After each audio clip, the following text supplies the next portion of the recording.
यह आदमी एक पुरानी कार की मरम्मत कर रहा है, तभी अचानक उसे कुछ अजीब दिखाई देता है। उसने जो पुरानी कबाड़ कार खरीदी थी वह पूरी तरह से सोने की बनी हुई लगती है। जैसे ही वह पेंट को रगड़ता है, नीचे की धातु शानदार सुनहरे रंग के साथ चमकने लगती है।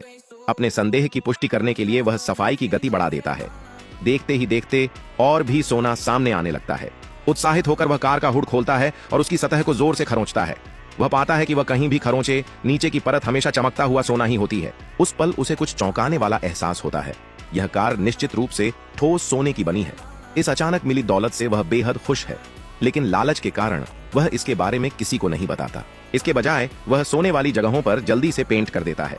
फिर वह एग्जॉस्ट पाइप का एक हिस्सा काट लेता है। वह यह जांचना चाहता है कि क्या यह वास्तव में सोना है। इसके तुरंत बाद वह पास की एक गिरवी रखने वाली दुकान पर जाता है। दुकान का मालिक जैक की फटेहाल हालत को देखता है और उसे विश्वास नहीं होता कि जैक के पास कुछ कीमती हो सकता है। हालांकि जैसे ही वह उस सोने के टुकड़े की जांच करता है, वह दंग रह जाता है। जांच से पता चलता है कि यह न केवल असली सोना है, बल्कि बाजार में उपलब्ध सबसे शुद्ध सोना है। मालिक तुरंत पूछता है कि यह उसे कहां से मिला।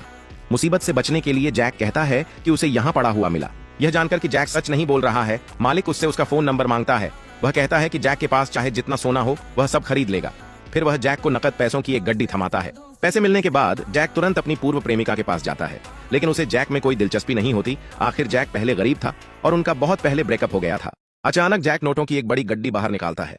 पैसे देखते ही वह लड़की कार में बैठ जाती है। हाथ में पैसा आते ही दोनों बेतहाशा खर्च करना शुरू कर देते हैं। वे उस सुनहरी कार में घूमते हैं और बिना किसी रोक टोक के पैसे उड़ाते हैं। उन्हें लगता है कि एक सुखी जीवन उनका इंतजार कर रहा है, लेकिन उन्हें नहीं पता कि जल्द ही मुसीबत आने वाली है। पता चलता है कि यह सोने की कार कभी एक स्थानीय डॉन की थी,